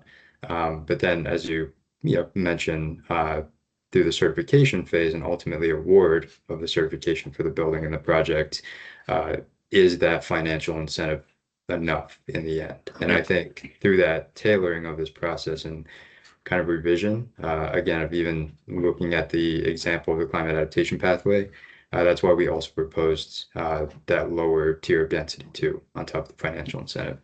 But good point, well taken, and we're going through these conversations. Great. It's good to know that that incentive is there to at least study it up front. Right. Well, great. Well, thanks, Paul and Vicky, for the presentation, and look forward to hearing how things go in the coming year. Thank you. Great. Thanks, Mike. Okay, so we've just got two more topics to kind of quickly go through. Matt's going to give an update on the development in the area, and then Rob Mandel's going to give just a quick overview of the national landing bids, kind of what they're looking at doing next year, so we can kind of get synced up with that. Okay, take it away, Matt. All right, and I'll try to be quick. Can you all see my screen? Yeah. All right. So again, this is the typical format of giving everyone a status update of where we are with the various development applications.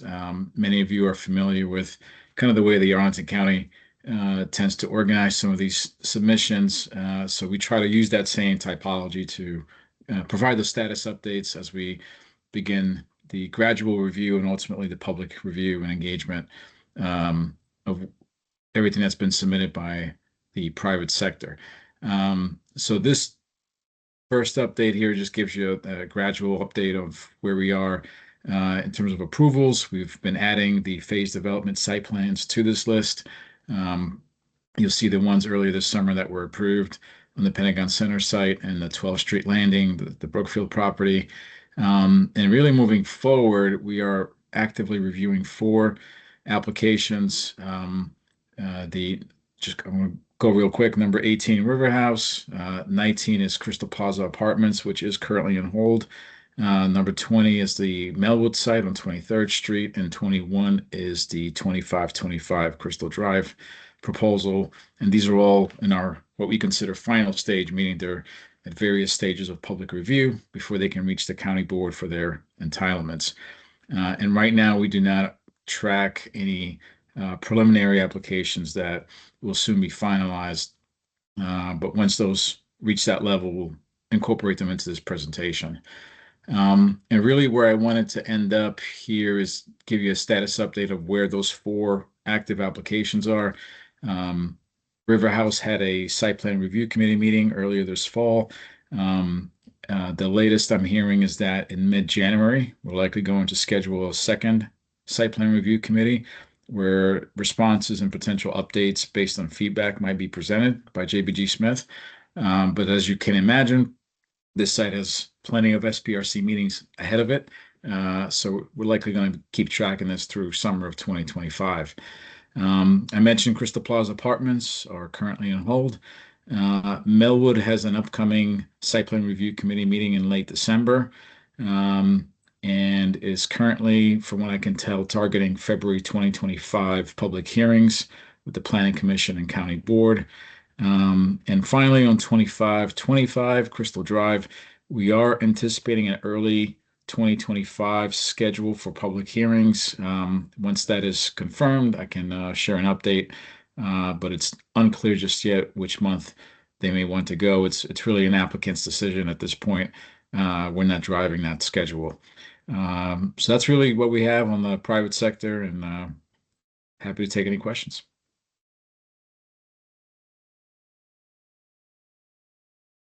Okay.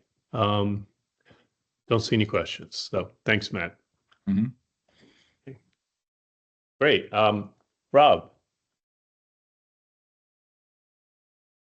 Okay, let's see here. Everybody can hear me. Let me just share my screen real quick. I'm going to try and go relatively high level and quick since we are approaching the end of the meeting. Let's see here. Is that now showing my Yeah. my See it. showing the full screen? Cool. Okay. Yeah, so I wanted to first just give everybody a sense of the origin of our work plan every year and how it all works. And it really starts with our strategic plan. Back in 2017, 2018, the bid actually launched its first strategic planning effort that I had been a part of. We actually hadn't had one prior, at least in the since 2007 when I joined the bid.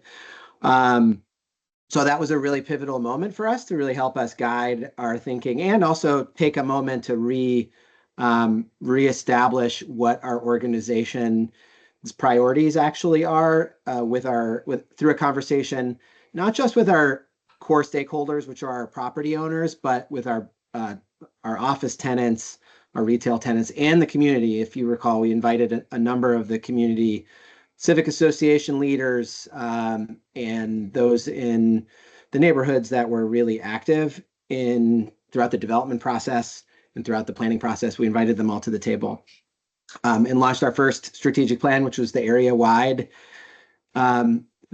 bid strategic plan. We didn't have a name at the time. That ultimately became the National Landing bid, but that, as many of you may not know, we were already starting to think about a broader umbrella term for this urban district back in 2017, 2018. I guess it's about 2 years ago now, in 2023, we launched a refresh, with the pandemic, with Amazon. We really felt like enough had changed for us to want to take a step back and rethink where we stood. And that has resulted in our 2023 strategic framework. In many ways, actually validated a lot of the work that we had done in the area-wide strategic plan, but it really focused on redefining our strategic pillars. And really, it was kind of renaming those strategic pillars, updating our organizational framing language. What is the bid? What is National Landing? And then really kind of elevating what we saw as the 12, and through the conversations with our stakeholders, what we saw as the 12 priority initiatives, which we like to call the big moves. If you've seen our frenetic strategic framework document, it can be a little bit difficult to look at times. We kind of love it because it does tell a lot of the story of what our priorities are, but this is just a really broad overview of the 12 initiatives.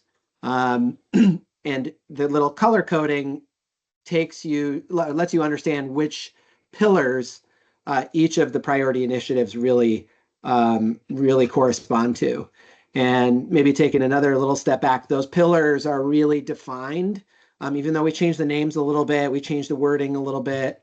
Those pillars are defined in our service agreement that we hold with our Arlington County. So just to walk through these quickly, Identity, this was important to us as we changed our name. Wanted to really make sure we were elevating the awareness of this, and a big kind of means by which, or tactic by which we would do this, is through wayfinding. That's a project that has been a bit challenging for us to execute, mostly due to the cost of implementing a signage wayfinding, or a physical signage based wayfinding system. Given our budget, it's just too expensive. We've been looking at digital. That opens up a whole nother can of worms, because a lot of that, it revolves around kind of the impact of signage and advertising on streetscapes. So that gets very challenging. Destination is really about our desire to have destination events that really have a region-wide appeal. Culture, really looking at bringing, filling the gap that we have. We might be an urban district and everything, but for culture in our National Landing District. So looking at how we kind of elevate ourselves in that space. I think I'm going to take up too much time if I go through each of these. So I will highlight maybe two more here, maybe three more. One of which is collaboration. I hinted at it earlier around making sure we're having conversations with the community. It's one of the reasons why I sit on here, is to make sure we have a really great relationship and understanding of the different perspectives. And then mobility and green ribbon are kind of these two other really big pieces that I think have a lot of alignment with the work that we do here in this council. A lot of our mobility priorities are really based in the area-wide strategic planning work that we did. We had a bunch of big moves in there. CC to DCA was one of those. Route 1 was one of those, and really focusing on regional rail access and integrating all of it into a system. Those are kind of our three big move projects that take. What I like to say is, it takes all of these individual things and then packages them together so that you can really understand how really massively important they all are as a whole. We do a lot of that storytelling through our Mobility Next document, of which there's going to be an update coming out in the new year. So stay tuned for that. And I think probably the one that comes up the most, maybe besides the mobility stuff, in this conversation really revolves around green ribbon. Many of you who've sat in meetings with me for a long time might have heard me say in the past, one of my favorite lines is, our largest inventory of green space, or open space rather, is really our streets and sidewalks. It's publicly accessible open space. It's just not as lovely as the kind of the green stuff that we normally see. So I was really pleased to have injected some of that language into our area-wide strategic plan. I think we called it a green print. And around that same time, the Pentagon City Plan was happening, and the community had its own vision for how networks of green could really link our open spaces together. And that became the green ribbon concept. So we like green ribbon, I think, as a better term than green print. So kudos to you all for coming up with that. And we've kind of adopted many of the same opportunity ideas that had been kicking around with the community. So how we link our green spaces together in a tangible and legible way with strategic planning around new development sites, but also using our existing inventory of streets and sidewalks to achieve that green ribbon look and feel. The next thing that comes out of our strategic plan is really our work plan. So every year we go through a work plan process, and everything is based on those 12 priority initiatives that I just mentioned, which you see them again here. This is a screen grab right out of our work plan. And if you are familiar with our work plan, I know Pam is intricately familiar, and Judy and Harmer. This year's work plan, which is our fiscal year 2025 work plan, covers July 1, 2024 to June 30, 2025. It's almost our upcoming work plan, which is the 2026 work plan, covering July 1 of this upcoming year through June of the following year. It gets a little confusing, so I highlighted it there for you all. But they're really very similar, the two plans. The 2025 plan is in place right now, and we're halfway through the year. And the 2026 plan is currently, we just submitted it to Arlington County, gosh, I guess right after Thanksgiving. Our board reviewed and approved it in October, and that actually goes to the county board for review and approval as part of the budget process in March and April, which is kind of what I outline here. Our work plan planning usually starts over the summer. We do a bunch of agency meetings. Here's a subset of the ones that we kind of work with. So really there, we're trying to make sure there's alignment between county agencies, work plans, and what we're working on. It's a really great thing we've instituted over the last 2-3 years to make sure we're all kind of aware of what each other's doing, and that there are identified opportunities for collaboration. We really jump on those.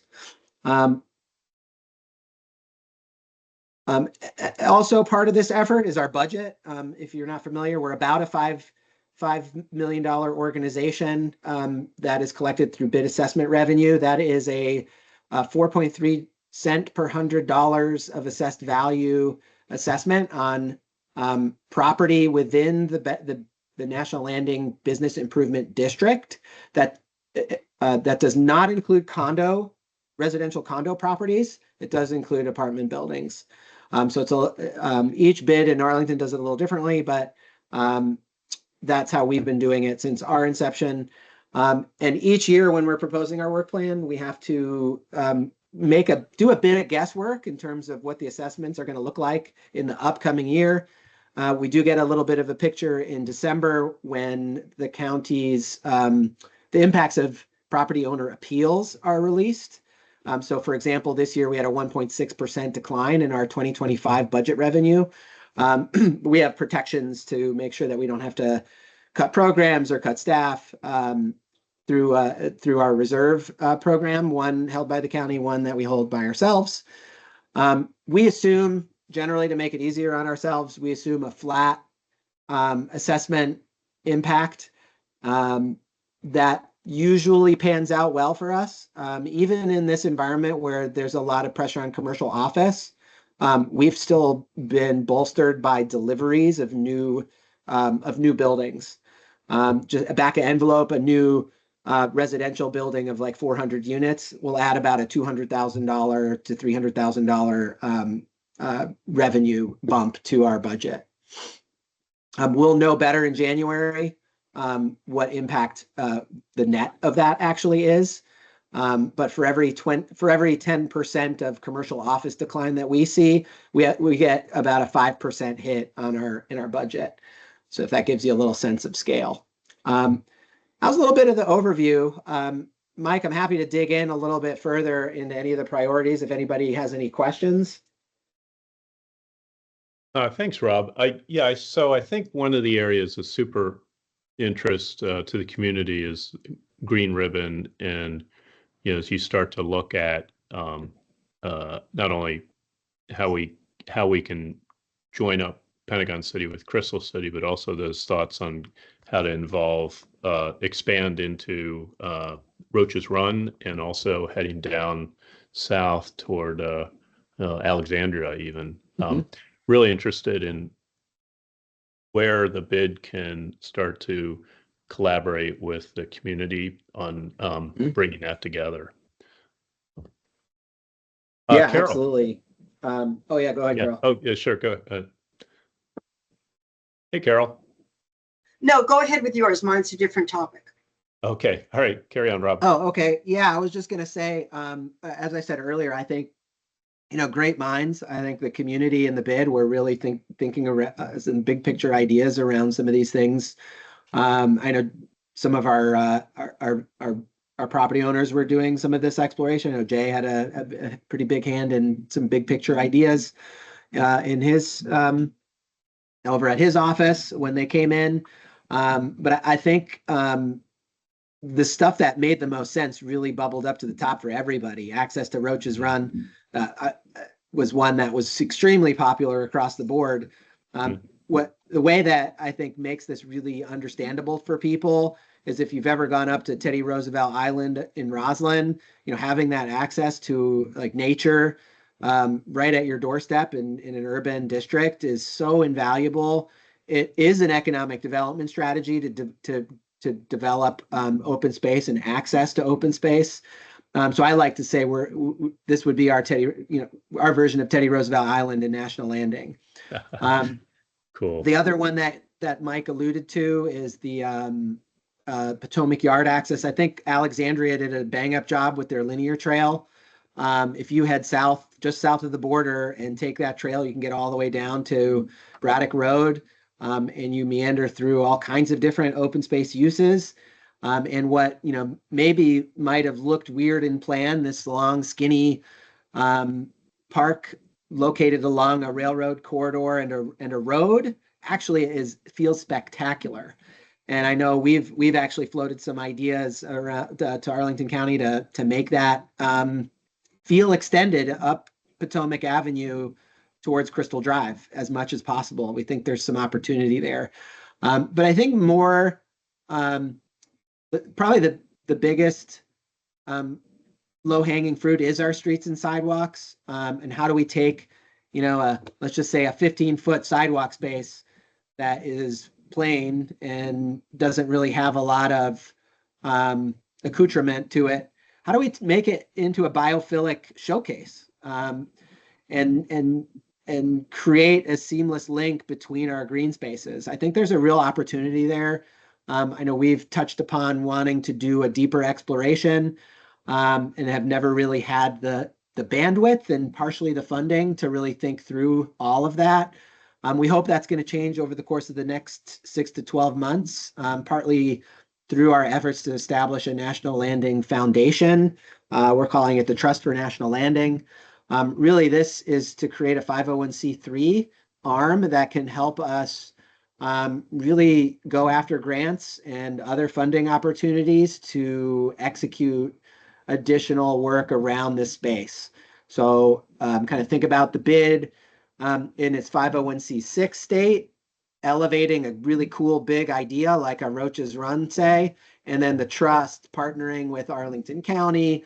Let's just say partnering with a nature-focused entity and our property owners and fundraising around raising $15 million, $20 million that you'd need to create a boardwalk around Roach's Run.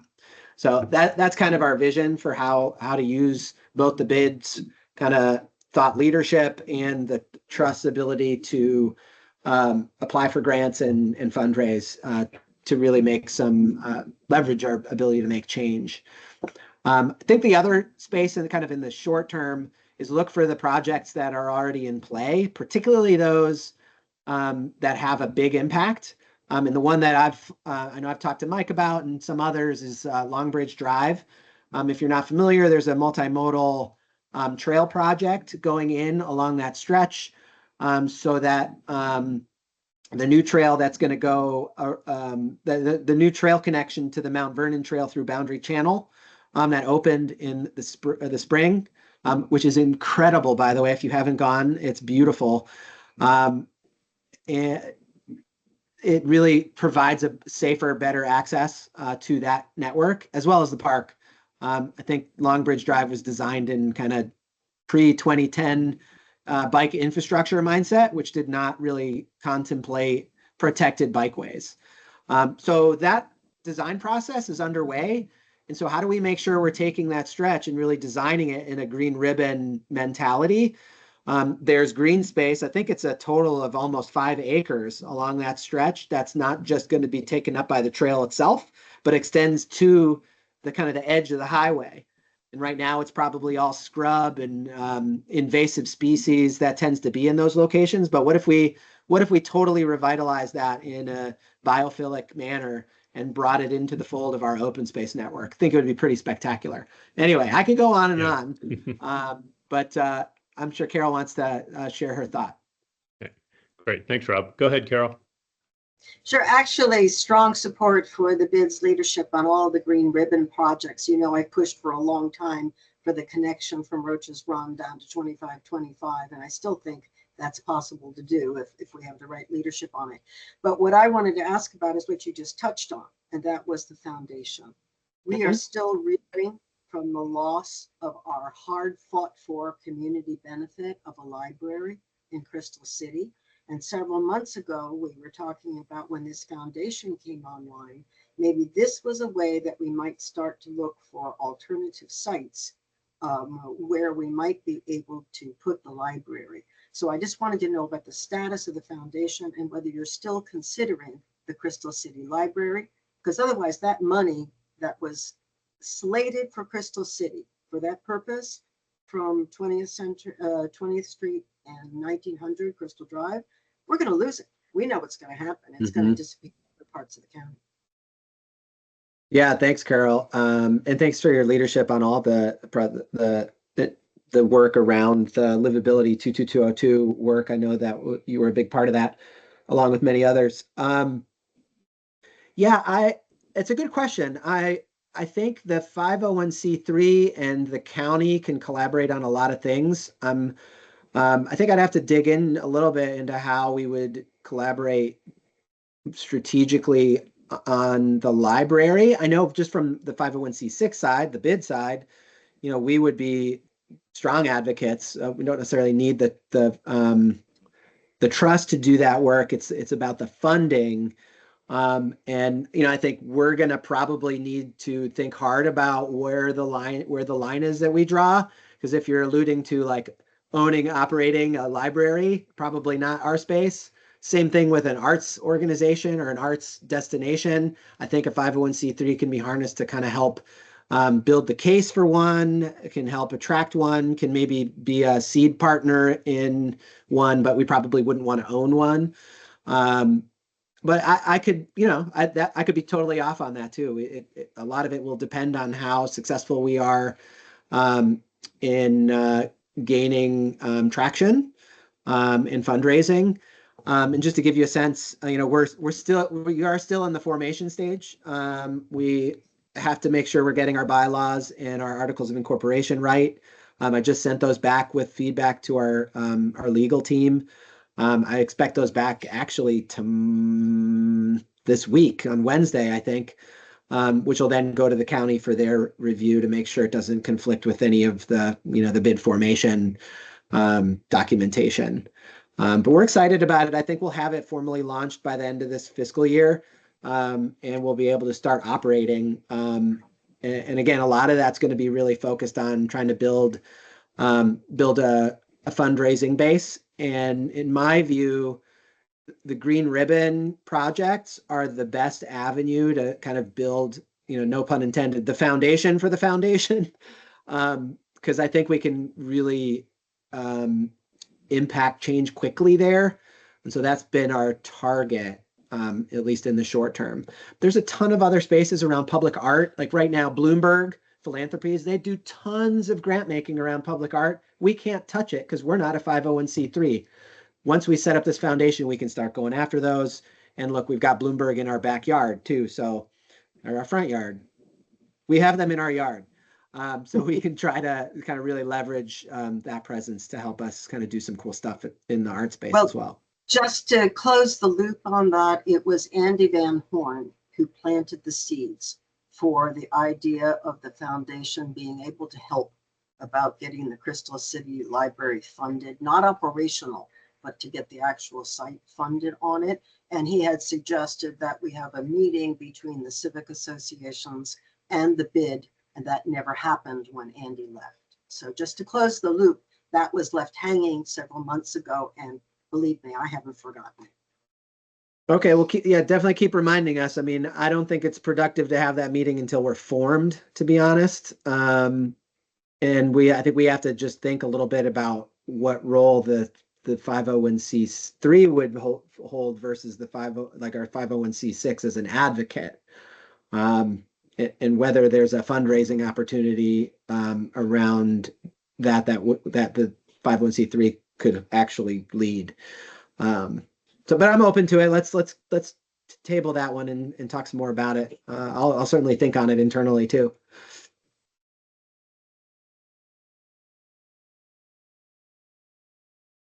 All right, well, great.